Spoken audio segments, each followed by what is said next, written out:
जैसे हुआ है, सुप्रीम कोर्ट तक में हुआ है। 1949 तक मस्जिद थी, कोर्ट मान रही है। 1949 तक नमाज पढ़ी जाती थी, कोर्ट ये भी मान रही है। मुसलमानों ने मंदिर तोड़कर ये मस्जिद नहीं बनाई। जो हिंदू लोगों ने दावा किया है कि बाबर ने मंदिर तोड़कर मस्जिद बनाया, कोर्ट में उस चीफ जस्टिस ने यह भी लिखा उस फैसले में कि हिंदू लोग ये साबित नहीं कर पाए कि मंदिर तोड़कर मस्जिद बनाई गई। यह भी गलत है। मंदिर तोड़कर मस्जिद बनाना भी हिंदू लोग साबित नहीं कर पाए, यह भी कोर्ट ने माना। और इतने लंबे चौड़े फैसले में ये सारी बातें मानने के बाद फिर कहा, चूंकि ये किसी की आस्था का विषय है, चारों तरफ वहां मंदिर ही मंदिर है, अगर वहां मस्जिद बन जाती है तो भजन और गानों की आवाजों की वजह से वहां हिंदू और मुस्लिम झगड़े होते रहेंगे बराबर। कभी इनके भजन की आवाज, कभी इनके माइकों की आवाज, कभी अल्लाहू अकबर की आवाज और कभी उधर मंत्रों की आवाज। लिहाजा ये लड़ाई और झगड़े के सौदे बनते रहेंगे और ये झगड़े का एक बुनियाद बनेगी। लिहाजा इस जगह को हिंदुओं को दी जाती है कि वो अपना मंदिर बनाएं और उस मस्जिद को जो तोड़ी गई है और शहीद की गई है, उस मस्जिद को बनाने के लिए मुसलमानों को उसी अयोध्या में दूसरी जगह 5 एकड़ जमीन दे दी जाती है ताकि वहां जाकर वो मस्जिद बना ले। ये फैसला हुआ है। अब आप अंदाजा लगाइए, क्या ये अदल और इंसाफ है? क्या ये न्याय है? जो दावे तुम्हारे थे कि मंदिर तोड़कर मस्जिद बनाई गई, क्या तुम इस बात को साबित कर पाए? नहीं। मुसलमानों ने यह साबित किया कि 1949 तक नमाज पढ़ी जाती रही। मुसलमानों ने यह साबित किया कि 1949 तक वो मस्जिद रही। मुसलमानों ने यह साबित किया कि वो मस्जिद थी और उसको तोड़ा गया और शहीद किया गया। लेकिन प्यारे साथियों, इसके बावजूद फैसला क्या होता है? इसी को कुरान कह रहा है, वला यजरिमन्नकुम शनानु कौमिन अला अल्ला तादिलू। लोगों, आए मुसलमानों, तुम ऐसा मत करना। आए मुसलमानों, तुम ऐसा मत करना कि किसी कौम की दुश्मनी तुम्हें इस बात पर मजबूर कर दे कि तुम उसके साथ इंसाफ की बात न कर सको, अदल की बात न कर सको, इंसाफ न कर सको। अदल होना चाहिए, अदल। आइए मैं आपको एक वाकया सुनाता हूं, जबरदस्त वाकया। हजरत अली रजी अल्लाह ताला अन्हु की जिरा खो जाती है। हजरत अली रजी अल्लाह ताला अन्हु की जिरा जानते हैं? नहीं जानते होंगे तो ऐसे बता दूं, लोहे की एक चादर नुमा कोई चीज होती थी जिसको गले में ऐसे डाल लिया जाता था और नीचे तक बनी होती थी ताकि जंग में जब लड़े और काफिरों के जब तीर आए तो मेरे जिस्म पर न लगे, उस लोहे की जिरा पर आए तो हमारे सीने में और हमारी पीठ पर न लगे बल्कि उस जिरा से टकरा जाए। तो उसको पहन लिया जाता था। हमारे यहाँ उसकी दूसरी शक्ल होती है क्या, ब्लड प्रूफ जैकेट। वो जिरा थी। हजरत अली की वो जिरा खो गई। ढूंढते रहे, तलाश करते रहे, वो जिरा नहीं मिली। और 6 महीने के बाद वो जिरा एक यहूदी के पास देख ली हजरत अली ने। हजरत अली उसके पास गए और कहने लगे, यहूदी का क्या, ये जिरा किसकी है? यहूदी ने कहा, ये तो मेरी है। हजरत अली ने कहा, तुम झूठ बोल रहे हो, ये जिरा मेरी है। उसने कहा, देखो अमीरुल मोमिनीन, हजरत अली अमीरुल मोमिनीन हैं, हजरत अली खलीफा हैं। उसने क्या कहा, अमीरुल मोमिनीन आप गलत बोल रहे हैं। हजरत अली ने कहा, मैं गलत बोल रहा हूं? कहा, इस अच्छी और खूबसूरत जिरा को देखकर आपकी नीयत खराब हो रही है। हजरत अली ने कहा, मेरी नीयत खराब नहीं हो रही, ये जिरा मेरी है। ये बताओ कि तुम मुझे ईमानदारी के साथ, इंसानियत के साथ ये जिरा दे रहे हो या नहीं दे रहे हो, या फिर मैं तुम्हारे खिलाफ मुकदमा दायर कर दूं। ये क्या हो रहा भाई?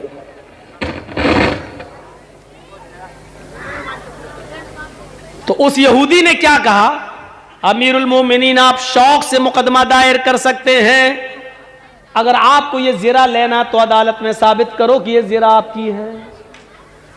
यहूदी को भी पता नहीं क्या था कि वो देखना चाह रहा था कि हजरत अली देखें अपना हुक्म चला कर लेते हैं या कानून इनके लिए भी है। इनकी किताब कुरान कहती है तो क्या वो खुद उस पर अमल भी करते हैं या नहीं करते हैं? हजरत अली ने मुकदमा दायर कर दिया कि मेरी जिरा खो गई है और वो जिरा मैंने एक यहूदी के पास 6 महीने के बाद देखी है, लिहाजा उस यहूदी से वो जिरा मुझे दिलवाई जाए। और ये फैक्ट है, ये हकीकत है कि वो जिरा अली की थी। अली कैसे झूठ बोलेंगे, उन्हीं की थी। ले ली, मुकदमा दायर हो गया। उस यहूदी के पास नोटिस पहुंच गया, उस यहूदी के पास नोटिस पहुंच गया, तुम्हें फला फला दिन कोर्ट में अदालत में आना होगा। अदालत में लाया, यहूदी आया, हजरत अली बाहर खड़े, यहूदी भी बाहर खड़ा है। थोड़ी देर में आवाज आती है, काजी शुरैह ने अपने जो दरवाजे पर लगाते हैं आवाज देने के लिए, हजरत काजी शुरैह ने अपने आदमी से कहा इन दोनों को बुलाओ। दरवाजे पर जो आदमी खड़ा था, जो सिपाही खड़ा था, वो आवाज लगाता है, अमीरुल मोमिनीन अली अंदर आए। काजी शुरैह टोकते हुए कहते हैं, आए सिपाही, आवाज ये लगाओ, अली कटघरे में आए, अमीरुल मोमिनीन का लफ्ज मत लगाओ, क्योंकि हजरत अली इस वक्त कोर्ट में आ रहे हैं और अदालत के अंदर ये ताजीमी जुमले नहीं कहे जाते हैं। इन जुमलों के कहने से कोर्ट के ऊपर फर्क पड़ता है। यहां मैं फैसला सुना रहा हूं, ये नहीं देख रहा हूं कि अली कौन है, खलीफा है, क्या है, मुझे इससे कोई मतलब नहीं है। यहां इंसाफ के लिए आए हैं, यहां इंसाफ होगा, लिहाजा अली के साथ अमीरुल मोमिनीन का लफ्ज नहीं लगाया जाए। आए अली, अंदर आइए। अंदर आए, चलिए वो कटघरा है, वहां खड़े हो जाइए। अमीरुल मोमिनीन, अमीरुल मोमिनीन कहां खड़े हैं? कटघरे में। उस यहूदी से कहा तुम भी आओ, यहूदी को दूसरे कटघरे में। फैसला उसी दिन, आजकल की तरह नहीं। सालों गुजर जाते हैं, 12-12, 15-15 साल, लेकिन वही मामला वहीं अटका, वहीं लटका। हाँ बोलिए, आए अली, मुकदमा आपने दायर किया है इस यहूदी के खिलाफ, प्रॉब्लम बताओ। प्रॉब्लम सुनिए। अब हजरत अली प्रॉब्लम बता रहे हैं। काजी साहब, और काजी किसने बनाया? अली ने। काजी किसने बनाया? जज अली ने। लेकिन वो जज, वो काजी खुद कह रहा है, अय अली बताओ। अमीरुल मोमिनीन भी नहीं कह रहा है, अय अली बताओ प्रॉब्लम। कहा कि मेरी एक जिरा खो गई थी 6 महीने पहले, मैं ढूंढ रहा, तलाश करता रहा, लेकिन जिरा नहीं मिली। वो जिरा इस यहूदी के पास मैंने देखी, जब मैंने मांगा तो ये कहने लगा कि ये जिरा मेरी है। मैं अदालत से दरखास्त करता हूं काजी साहब कि मुझे मेरी जिरा दिलवाई जाए। उस यहूदी से पूछा काजी शुरैह ने, जिरा कहां है? कहा मेरे पास। कहा दिखाओ, दिखा दी। कहा कि अली कहते हैं कि ये जिरा मेरी है, तुम क्या कहना चाहते हो? उसने उसी कटघरे में खड़े होकर हजरत अली को गुस्सा दिलाने की कोशिश की और क्या कहा, काजी साहब हजरत अली झूठ बोल रहे हैं, इतनी खूबसूरत और अच्छी जिरा पर इनकी नीयत खराब हो रही है। ये जिरा तो मेरी है, मैं इसको कई महीनों से अपने पास रखा हुआ हूं। अली का दावा गलत है, ये जिरा तो मेरी है। अब मामला फंस गया। काजी क्या करे बेचारा, वो कह रहा मेरी है, हजरत अली कह रहे हैं मेरी है। तो अब कुरान और हदीस की रोशनी में फैसला देखिए कैसे होगा। बड़ा प्यारा फैसला। काजी ने अली से कहा, शुरैह साहब ने, आए अली, अगर तुम ये कहते हो कि ये ज़िरा मेरी है, चूंकि अभी तो यहूदी के पास है और यहूदी उसका मालिक है, अगर तुम ये कहते हो कि ये ज़िरा मेरी है तो तुम्हें साबित करना होगा, और साबित करने के लिए तुम्हें गवाह पेश करना होंगे। तुम कोई गवाह लेकर आओ जो ये कहे कि ये ज़िरा अली की है और उसकी ये पहचान है। हजरत अली ने कहा, ठीक है। आपने आवाज दी, आए हसन, जो बाहर थे, जल्दी आओ। हजरत हसन जो उनके बेटे थे अंदर आते हैं, कटघरे में खड़ा किया जाता है। काजी ने पूछा कि बताओ तुम क्या गवाही देना चाहते हो। हजरत हसन गवाही देते हैं कि मैं गवाही देता हूं काजी साहब, ये ज़िरा मेरे बाप की, हजरत अली की, अमीरुल मोमिनीन की ये ज़िरा है जो 6 महीने पहले मेरे घर के बाहर दरवाजे पर रखकर मेरे वालिद मोहतरम अंदर चले गए नाश्ता करने के लिए, पानी पीने के लिए। जब वहां से बाहर निकलते हैं तो देखते हैं कि ज़िरा गायब है। 6 महीने तक वो ज़िरा गायब रही। 6 महीने के बाद यहूदी के हाथ में देखी गई ये ज़िरा की मैं गवाही देता हूं कि ये ज़िरा मेरे बाप की है, मेरे अब्बू की है, लिहाजा ये यहूदी से लेकर मेरे बाप को दी जाए।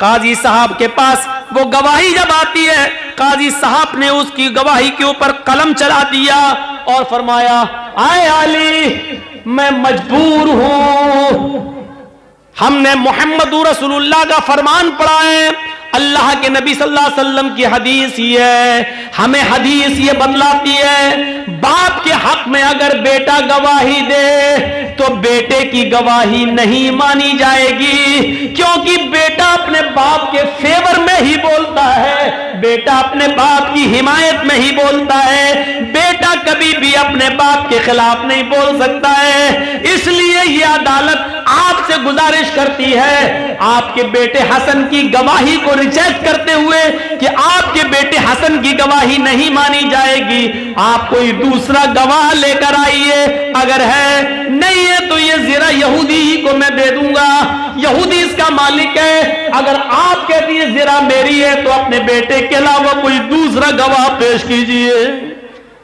आजकल का दौर थोड़ी था जर्जी साहब झूठी गवाही के लिए 200 और 500 रुपए देकर 1000 रुपए 50 झूठे गवाह अदालत में खड़े कर दें, ऐसा दौर थोड़ी था।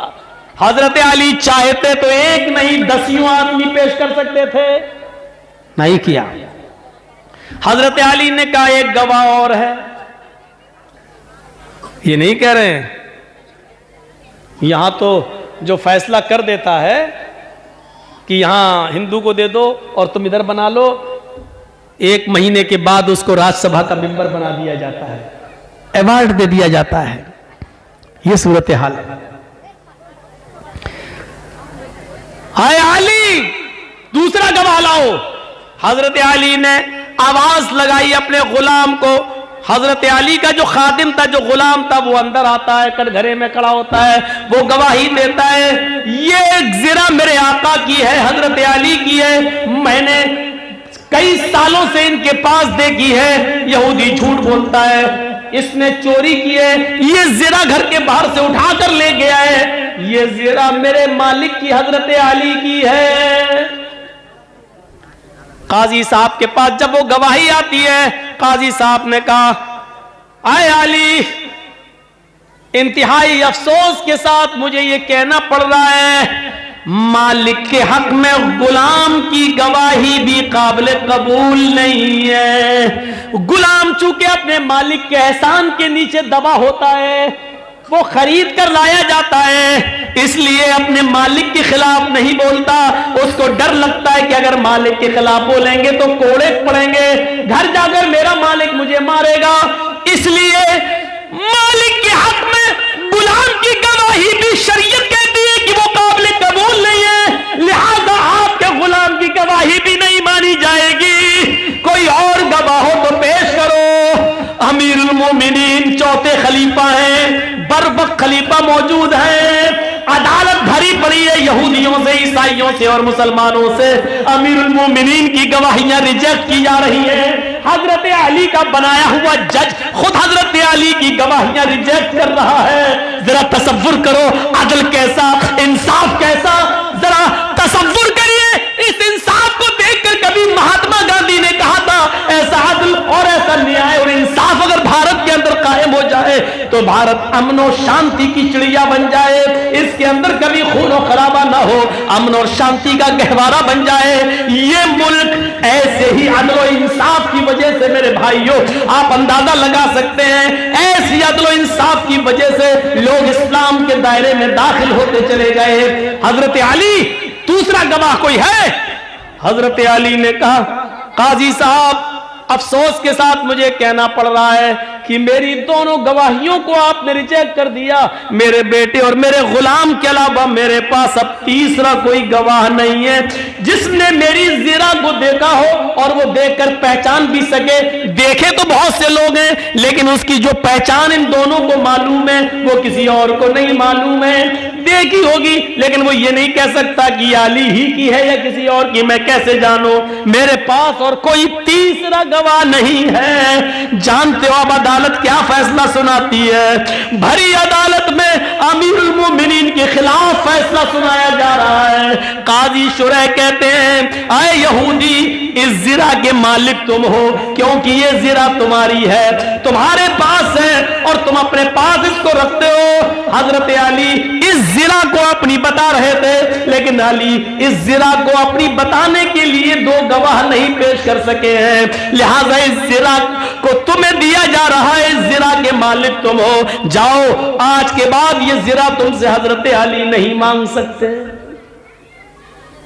यहूदी उस ज़िरा को उठाता है और दिखाता है और कहता है जज साहब, काजी साहब, आपने अपना फैसला सुना दिया है।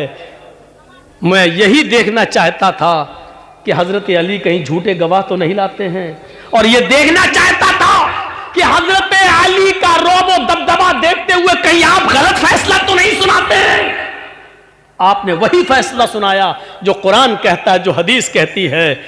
लेकिन अब आप भी एक बात सुन लीजिए, आपने जो फैसला सुना दिया, अब इस ज़िरा का मालिक मैं हूं, लेकिन अब मेरा फैसला सुन लीजिए। हजरत अली बिल्कुल सच्चे हैं। ये ज़िरा दरवाजे के बाहर रखी थी और मैंने 6 महीना पहले ये ज़िरा उठाई थी और मैं लेके चला आया था और जानबूझकर 6 महीने के बाद मैं ये ज़िरा अली के सामने से लेकर गुजरा। देखें अली पहचानते हैं नहीं पहचानते, और पहचानते हैं तो जबरदस्ती तो नहीं छीनते, और मुकदमा दायर करते हैं तो देखता हूं फैसला क्या होता है।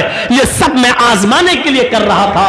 आजमाइश में अली भी कामयाब, इस आजमाइश और इम्तिहान में अदालत भी कामयाब।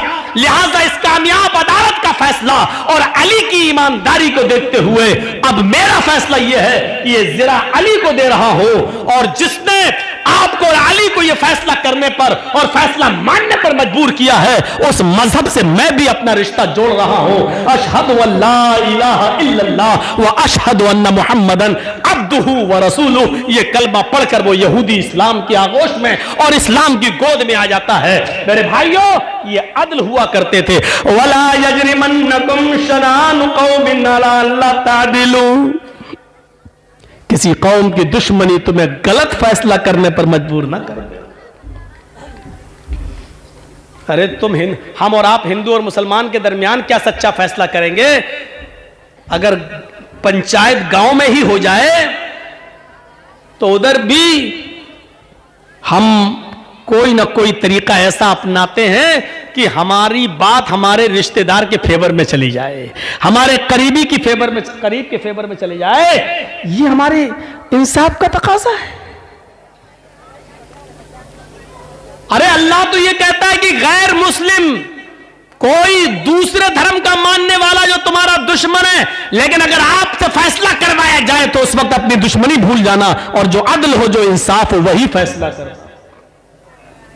ये वाकया तो मैं ही सुना चुका हूं कई बार। ये वाला जो अब सुनाने जा रहा हूं,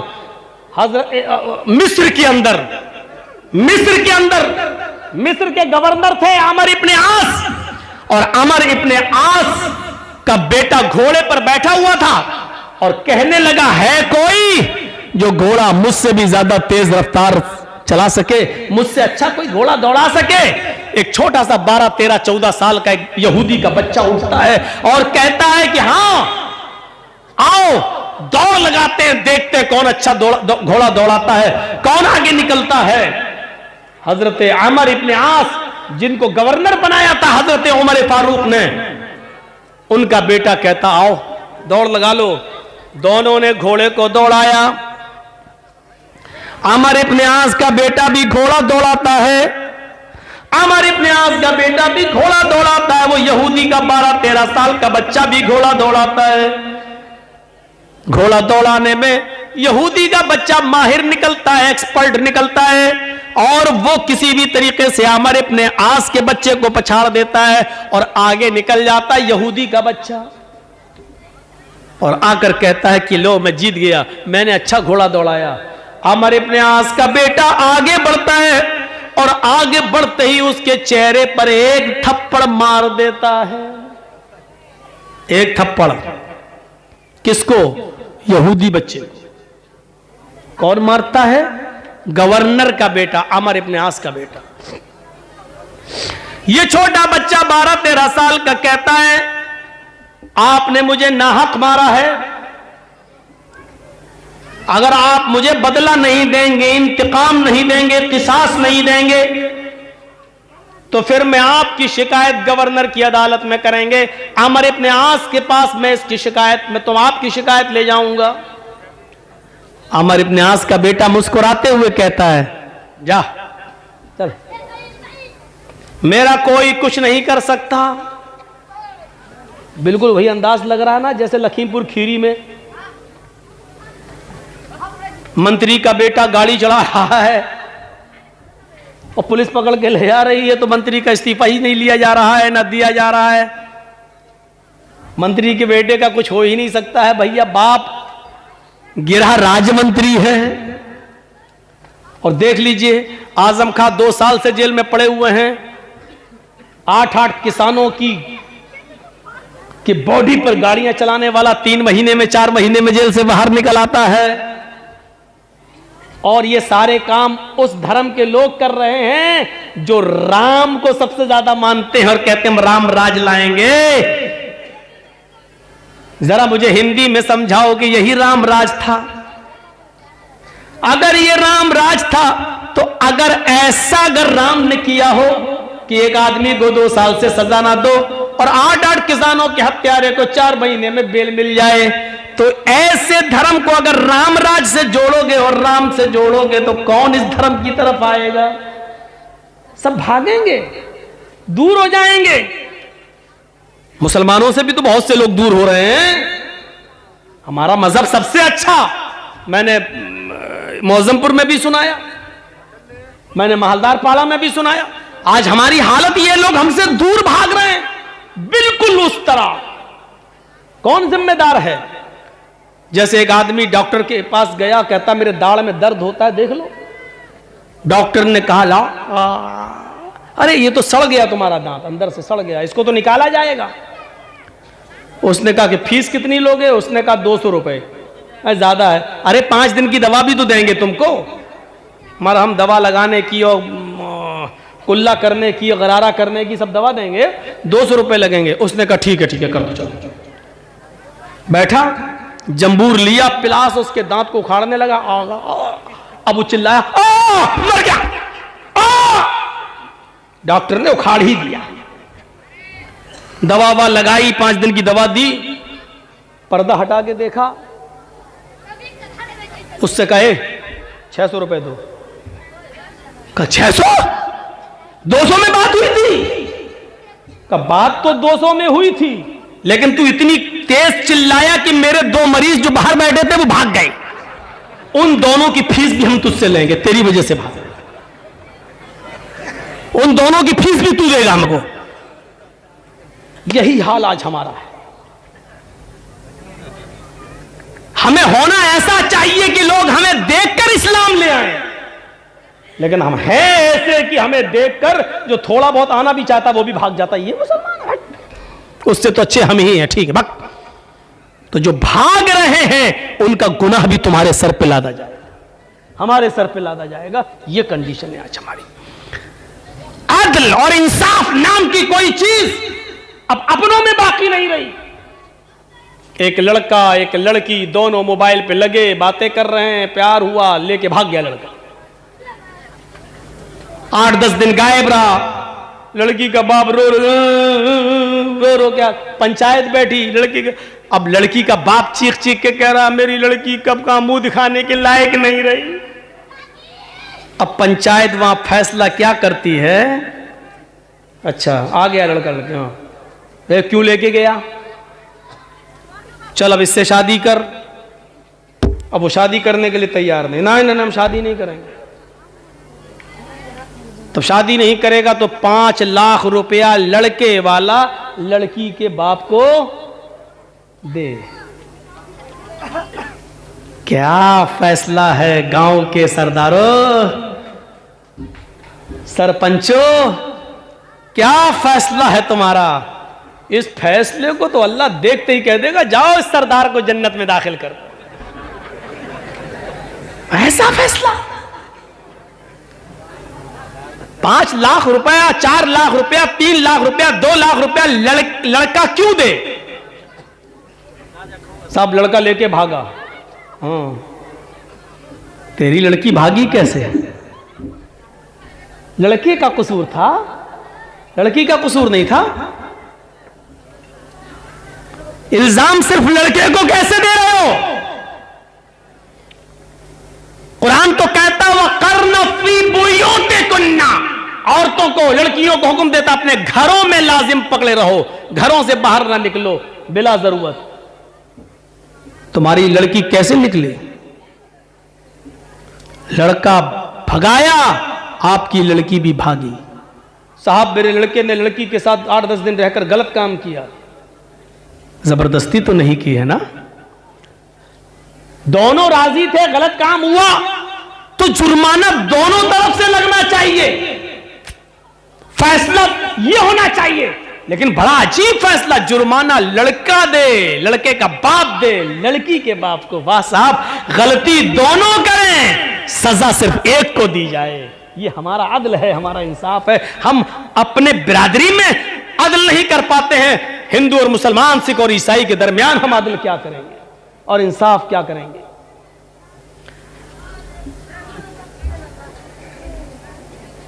लवन्ना फातिमा बिन्त मुहम्मद सरकत लकता तु यदा, अदल तो यह है कि मेरी बेटी फातिमा ने भी अगर चोरी की होती तो मैं उसका भी हाथ काट डालता।